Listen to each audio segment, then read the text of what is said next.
Anyway, we will start with our lesson for this morning. This time, our lesson is about hypothesis testing. Now, hypothesis testing class is, uh, in a day-to-day basis, we can easily hypothesize. We make prediction, we make statement based on our natural observation. But the question is whether these observations are correct or whether these hypotheses are valid or significant.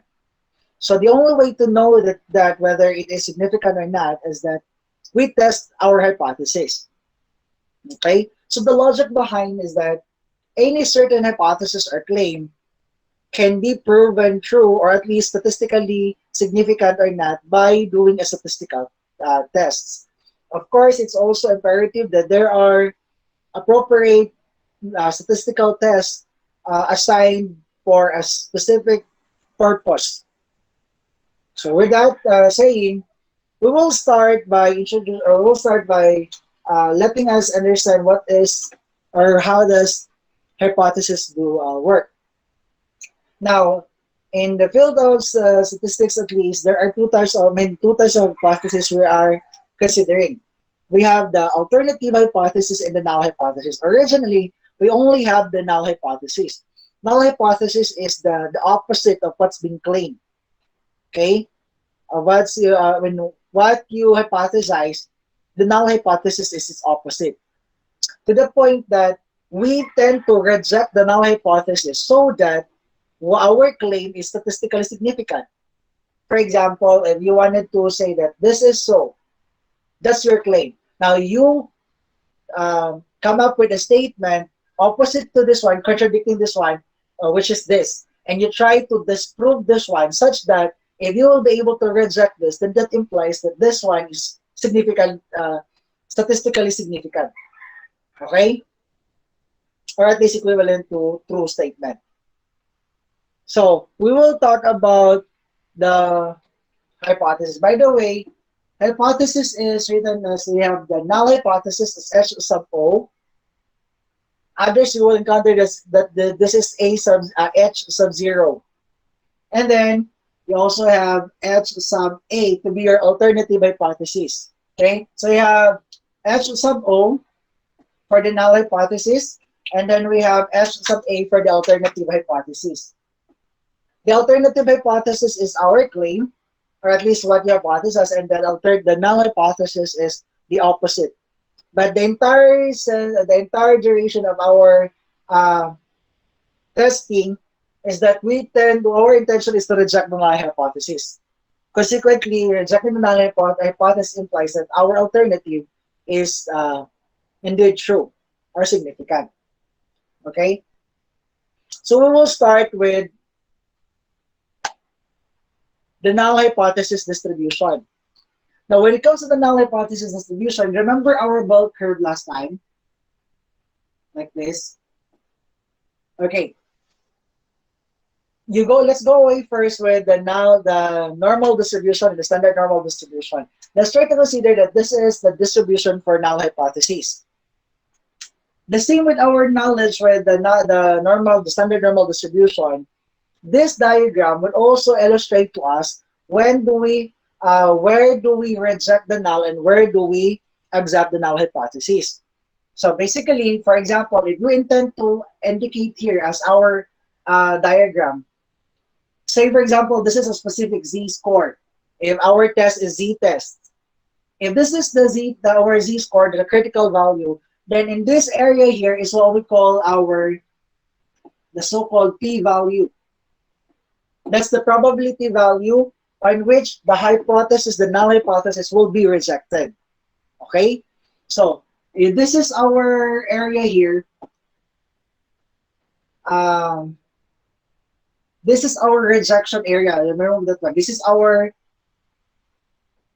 rejection area. So, if showing our null distribution, this area here, the shaded one, is our rejection region. Meaning to say, if the probability distribution of our probability value falls on this region, the rejection region, then it implies that we have to reject the null hypothesis.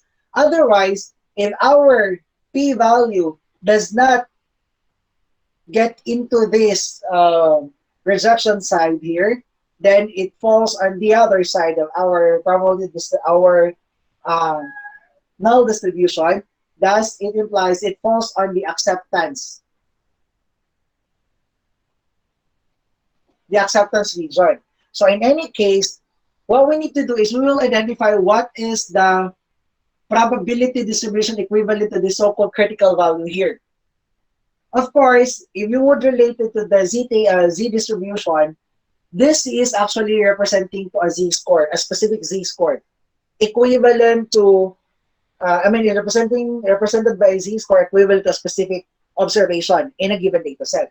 But in this case here, and doing a null hypothesis testing, this is no ordinary score. This is not a Z-score literally, but rather this is a Z-score that is not coming from a specific observation, unlike before, but rather this is a Z-score equivalent to a certain mean coming from a population. So what happens like this? You have the population, and then you randomly select a representative from the population to be your sample. And then you'll get the mean of the sample, and then you will get the z-score of that mean. So instead of using an actual score now, we're using the mean of a sample group, and we computed the z-score for that. And that will be the value here. And in such a way, as we will set this later on, what is this critical value here? Our testing is that using our null distribution, if the mean or the probability value of our desired mean or the sample falls on a rejection area, thus we would then conclude that our HO or the null hypothesis must be rejected. Okay? That is our, at least the null distribution. Again, I would like to emphasize that unlike the z-score here does not pertain to a specific score in a given data set, but rather it is the mean, it is a mean of a group, sample group from a population. Because we have to understand that if the data is normally distributed, the population is normally distributed, then the sample mean, or the sample rather, is also normally or must be normally distributed. That's why it's necessary that in a sampling technique, there is an appropriate sampling technique. It should be randomly selected to go away with biases. And at the same time, there is a logical sample size enough to represent the population. So if you are going to take out a sample from the population that is normally distributed, then therefore our sample must be normally distributed. Because otherwise, if not, then there's something wrong with your sampling. Okay? Maybe you don't have sufficient amount of sample size. That's why you were not able to obtain the supposed mean from the population, because the sample mean should at least be equal to the population mean. If not, then at least it should be closer. Okay, because considering that your sample was taken from the population, which is normally distributed, thus our sample is also normally distributed. Okay, so we have here our null hypothesis and then the alternative hypothesis. So in this case here, we're talking about the mean of the sample group, which the sample group was just taken from the population. Let us have a specific example here. We would like to emphasize or show the mean of a sample group from a population. Let's take this illustration here. Using actual number from a specific example, suppose the psychic select a group of 25 people, and the mean for this group is 530. Now, by the way, the previous example of this one, it says that there is a population mean for SAT. Okay, I'm sure you've heard already SAT. I'm not sure if it is standard achievement test, but in a SAT, the standard mean is for a bigger population is 500.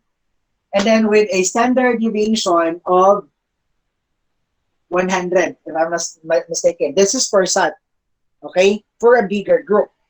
Now, we would like to test and then illustrate the mean distribution or the sampling distribution of this example. Take note, this is the mean of the population of the variable sat with the standard deviation, the population standard deviation of 100.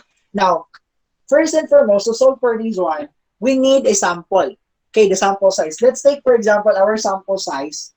Our N is 25. So there are randomly selected 25 samples from the population. So take note, these 25 people are assumably coming from this population whose SAT mean is 500 and a standard deviation of 100. Okay, we have mean group of 500 and a standard deviation of 100. N equals 25. Okay, that is for this example. Now, first that we need to do, take note, this is standard deviation for the population. But we need to get the standard we were given here in this example, in this randomly selected sample of 25 from the population. Assumably, okay, given we will make an assumption that their sample mean is 530. Okay, that's their sample mean, 530. Now this time, since the sample mean is 530, what we need to do is, okay, we have 530 as the sample mean. Now the next thing we will do is we will solve for the z-score. Meaning to say, and in illustration wise, we're going to locate now where is this 530 located in our null distribution, considering that the mean of our null, null distribution is 500. And to illustrate and to locate for this one, take note, this is sample mean. And then we have standard deviation for the population. The next thing that we need to do is to find the standard error. Standard error is equivalent to the standard deviation of the sample mean, a sample group. Our sample group has a mean of 530. And then our sample size is 25. Now we need to find the standard error, or also known as the standard deviation of the sampling group, or the sample distribution. And how do we solve that one? Take note, we cannot solve this one unless this is identified. But mostly in our data, or at least for a bigger group, the standard deviation for a bigger group is not specified. But there are variables such as SAT, IQ. There is a standard deviation, which is in SAT is 100. For IQ, I think 120. I forget, but there is a standard deviation value also for large group for IQ. Now let's go back to this one. To find the standard error, okay, to find the standard error, our formula is, of course, the mean of the sample group minus the population mean divided by the,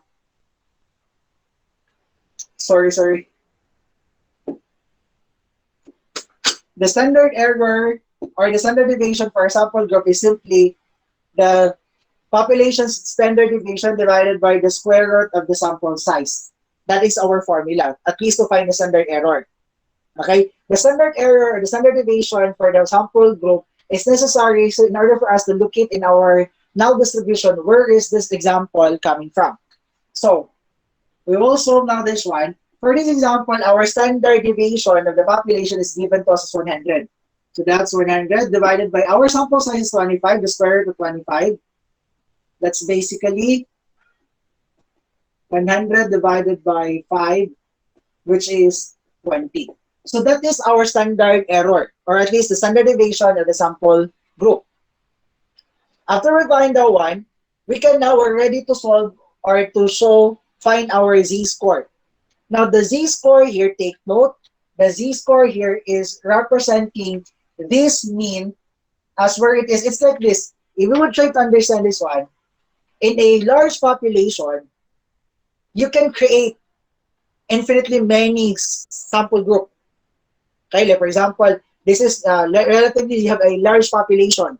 You can randomly select a sample group to represent the population, and then this sample group, whenever you get their average, you get the average of this one for the first sample group, second sample group, third sample group, and then illustrate it in the diagram. You would also find now where is that sample group located in our distribution of the sample mean, trying to find out now where is the rejection area for that particular sample group. Again, in a large population, relatively large, you can randomly come up with um, samples, okay, sample groups. Now, in each sample groups, you can solve for their mean and standard error. Now, in relation to finding their mean and standard error, for that example, sample group 1, you get the mean and standard error of that one, solve for the z-score equivalent to that sample group, and once you find it out, that is, you can locate now that sample group in the null distribution as where it is located in relation to the population's mean related to your z-score. So instead of the one that we have before, that it's just a sample group, sample, and then get the mean, and then locate the specific score in relation to the sample mean. Now this one, the story is becoming bigger. What happens here is that you have the population, you randomly select one sample group from the population, where in fact you can have more, and more or less many sample group from that population, because the population is quite big. And then from that sample group, that one sample group, you will get the mean and standard deviation, is also known as the standard error. Then compute for the z-score of that particular information. Then locate that z-score to your null distribution to identify where is the rejection region for that particular sample in relation to the mean, as to how far that score deviates away from the mean of the population. So what will happen is that whenever we have the diagram here, okay, so in this example, by the way, the mean of this group is 500. Okay, this is the mean of the population. Okay, and then a particular group, okay, a particular group here has a mean of 530. Now we would like to find out as to how far this one deviates away from the mean, how far this one goes away from the mean. So if the standard error, also known as the standard deviation for the sample group, is 20, so more or less you have it here this way, this 520. So you notice more or less this mean here of a sample, the first sample group that was randomly selected, is somehow almost 1.5 standard deviation away from the mean of the population. So this mean of the sample group of 25 of the 25 selected members from the population, and their mean was 530, somehow deviates away from the mean of the population for SAT result of more than almost 1.5 standard deviation. How did I know that? Because using the formula, z-score is equal to the mean of the sample group minus the population mean divided by the standard error. Okay? That's the formula now. In order to locate for this mean, where it is found now in the deviation, in the normal distribution of the means in relation to the population mean for that large group. Again, this is only possible, it's because for variables such as SASH and IQ, there are standard, we were provided with a standard deviation of the population, which is 100 for SAT. For IQ, I forgot, but later we'll just find it out. Okay? So we would like now to look at, this is now how we will understand now the concept of one sample, mean of one sample group. Okay? So specifically, we will solve this one. That is, our mean, the sample mean is 530 minus the population mean of 500 divided by our standard error of 20. That would give us 1.5. Take note, it's positive. So more or less, it's found here. Okay? Now, if we will now illustrate this one, this is the given p-value. Okay? This is the p-value as illustrated here. This is the p-value. What we're going to do now, how to get the percentage, okay, or the probability distribution illustrated by this diagram. If the mean of this sample group is 1.5 standard deviation, or it deviates 1.5 standard deviations away from the mean of the population, we would now refer to our z-table. Okay, this is in relation to our z-table. What is the equivalent if this score here is 1.5z, or z equals 1.5, then this is 0. Related to our z table, if you have your z table with you, look for the value, the probability distribution of a z-score that is 1.5. 1.5, it's 43, 0.1.5z is equal to 0.4332. That is the z-score, okay, for this value. Now, take note, our concern is left of the 1.5, to the right of 1.5. But this z-score, the probability distribution of a z-score 1.5, this is actually right of our z-score 1.5 from the population's mean, which is 500. So take note, this is translated to z-score or z value. This is 0 and this is 1.5. As this is the mean and this is the mean of the sample group. So if you notice this area here, this is the one that is equivalent to 0.4332. Now, to get the complement here of the half of our distribution, so we'll have the 0.5 minus 0.4332. Subtracting this one, our answer is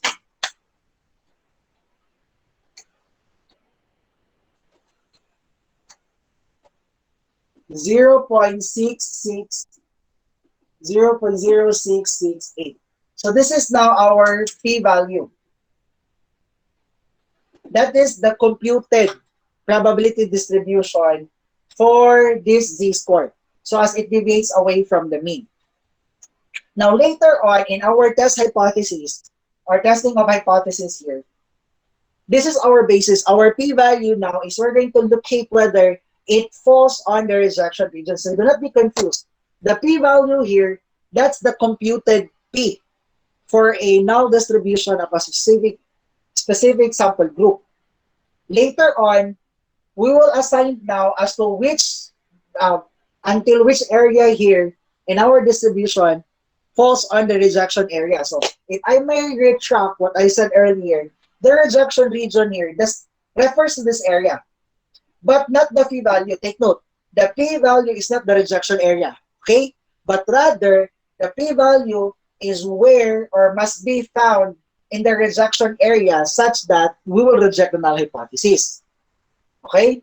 Because if not, later we will assign here, there is what we call term now, later that we will assign that that's our boundary, this is to the critical value. If ever the p-value falls beyond that, to the right, that means to say the null hypothesis must be rejected. Okay? So, without further ado, let us now talk about the statistical decision. Okay, now that we know the probability, so on, okay. But we still must decide how much risk to take. So there is always a risk on this value here. So the risk that we are willing to take is what we call now the alpha level. Alpha level. It's alpha. This is the symbol for alpha. Now, that's the risk that we're willing to take. Meaning to say, after all that we have do, we give room for proportion in which a way, in such a way that we're not associating that at this certain level, that's where we're going to reject the null hypothesis. Now, the greater your alpha value means there is a greater, there is a smaller chance of rejecting it. But the fact would remain that if you will be able to reject it, then that gives a more greater confidence level of your hypothesis, of how significant your hypothesis. Now, let me make this more vivid to all of us. All right. So take note, for our alpha, there are several alpha levels. So first is one alpha level is 0.1, or that is 10% alpha. And then that's the risk you are willing to take now in doing the hypothesis. That's the room where you intend to reject the null hypothesis. Next is you have 0.05, or that is 5% level of significance. And then lastly is 0.01, or 1% level of significance. Now, there is really, or I mean, there are certain, there is no rule of thumb as to which one of this one, but for different areas of specialization, there is already conventions on what level of significance is tolerable in that particular field. For the field of medicine, more or less, example, you're talking about the effectiveness of a cancer cancer treatment pill that you are testing. More or less, they would use this alpha level. It's because this would give us now a very minimal chance of, you know, uh, accepting the null hypothesis when it should be rejected. So this is more significant for in the field of medicine. 1% level of significance is more likely is more significant compared to other level of significance. Now, the 10 is very sometimes not used. In fact, in most of the research I saw, is I never saw 10% level significance. The common is actually 5%. In the field of psychology, psychologists have come up with a convention that in doing is a psychological researches, their level of significance to be used is 5% level of significance. So in our test or in most of our discussion, when we talk about level of significance, otherwise stated, our alpha is 5%. Now, what is this 5% in relation? Let me illustrate this one in our null distribution. It's like this. You will set, this is your critical value, this is your alpha. That's the risk you're willing to take as to which point you're going to reject the null hypothesis. Okay? That is 5%. Now, if you look at this one, this is now the rejection area. Okay? Rejection region. So in other words, if your p-value, the computed p-value later on for your z-score falls on this area here, that's already beyond the alpha, it means to say we reject the null hypothesis. Okay? Because this is area here is our acceptance. So also known as the confidence level. Confidence level. So that's this region here shows us how confident you are that despite of how big despite of the how large is the proportion of accepting the null, but still you end up rejecting it. That's how confident you are that your hypothesis is indeed true or significant. Okay? I hope you understand the one. So if this is 5%, this area here, are built by our alpha, there's the significant level of significance is 5%. It implies that the confidence level now is that's 95%. So there is 95 chance of accepting the null, but our intention is to reject the null. So if you would increase or make the alpha level or the alpha value smaller and smaller, then you're making the confidence level bigger and bigger. It means to say you're that confident that no matter what, you still going to reject the null hypothesis. Okay? So again, as illustrated here, our alpha value is that's the rejection area. That's the alpha. This is the percentage here or the proportion in this area is known as our rejection area. So at 5% of the 100% of our distribution, at 5%, when our p-value or the computed p after doing the computation here landed on this region of our distribution, which is at the 5% to the right of our z-score, then that means to say we have to reject the null hypothesis. Meaning to say your hypothesis is significant, or there is a statistical your result is statistically significant. Now let's Yes, move right. to the statistical decision. I would like to emphasize this one.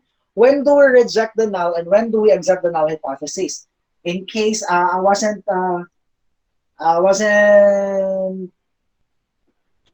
did not emphasize that clearly. For example, now our basis of decision here is the alpha. Okay, if the alpha or the level of significance here, okay, as we designate now the